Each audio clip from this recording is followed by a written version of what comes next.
ابن تيمية رحمه الله فتح الله عليه في العلم فتوحات عجيبة جدا. تحدث عن إخفاء الدعاء وفوائده، فذكر رحمه الله 9 فوائد لإخفاء الدعاء. ذكر 9 فوائد لإخفاء الدعاء. كم تريدون من واحدة من هذه الفوائد أذكر لكم أو كلها؟ قال رحمه الله: أحدها فوائد الدعاء، فوائد إخفاء الدعاء، أحدها أنه أعظم إيمانا، لأن صاحبه يعلم أن الله يسمع الدعاء الخفي. أعظم إيمانا. لاحظ الفرق بين الذي يأتي مثلا في المطاف ويسمع كل الطائفين يرفع صوته، والآخر الذي يخافت ويعلم أن ربه سبحانه وتعالى يسمع دعاءه بالمخافة. هذا أعظم إيمانا. الثاني أنه أعظم في الأدب والتعظيم. أعظم في الأدب والتعظيم. ولهذا العلماء عدوا من الاعتداء في الدعاء رفع الصوت العالي والصياح في الدعاء، فإذا كان يسمع الدعاء الخفي فلا يليق بالأدب بين يديه إلا خفض الصوت به. ثالثها أنه أبلغ في التضرع والخشوع الذي هو روح العبادة ولبها ومقصودها. رابعها أنه أبلغ في الإخلاص.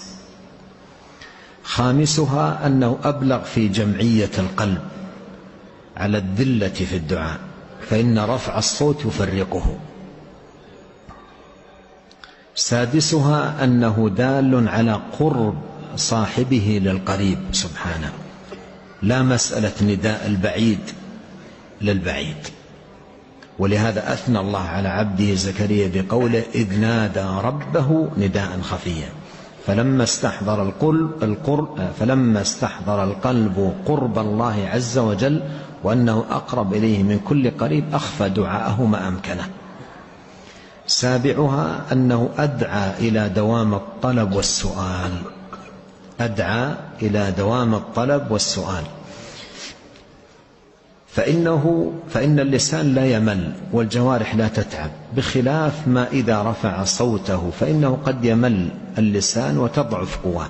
وذكر مثال لذلك، قال: وهذا نظير من يقرأ ويكرر، مثل يقرأ القرآن بصوت عالي، يقرأ القرآن بصوت عالي، فإذا رفع صوته فإنه لا يطول له، يتعب ويترك القراءة، بخلاف من خفض صوته.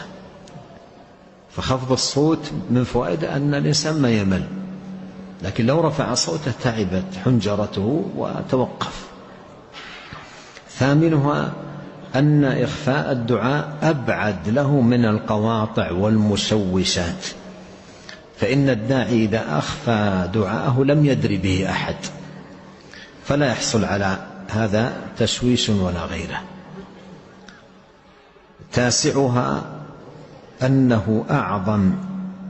أعظم النعمة الإقبال والتعبد، وكل نعمة حاسد على قدرها دقت أو جلت. حتى الدعاء إذا فتح على العبد في الدعاء سيكون له من يحسد على ذلك ممن لم يؤت هذه النعمة.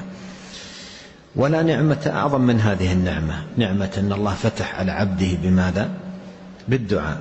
فإن أنفس الحاسدين متعلقة بها، وليس للمحسود أسلم من إخفاء نعمته عن الحاسد. وقد قال يعقوب ليوسف عليه السلام: لا تقصص رؤياك على إخوتك فيكيدوا لك كيدا. هذه الفوائد موجودة في مجموع الفتاوى لابن تيمية المجلد 15 الصفحة 19. الحسن البصري رحمه الله يقول: لقد أدركنا أقواما ما كان على الأرض من عمل يقدرون أن يعملوه في السر فيكون علانية أبدا.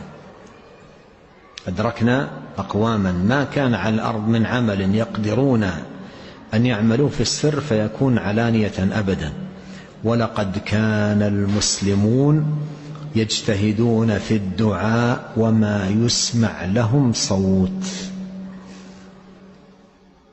ولقد كان المسلمون، هذا المتحدث واحد من التابعين أدرك عددا من الصحابة. ولقد كان المسلمون يجتهدون في الدعاء وما يسمع لهم صوت، إن كان إلا همسا بينهم وبين ربهم عز وجل، همسا بينهم وبين ربهم عز وجل. وذلك أن الله تعالى يقول ادعوا ربكم تضرعا وخفية. وذلك أن الله ذكر عبدا صالحا رضي فعله فقال إذ نادى ربه نداء خفيا.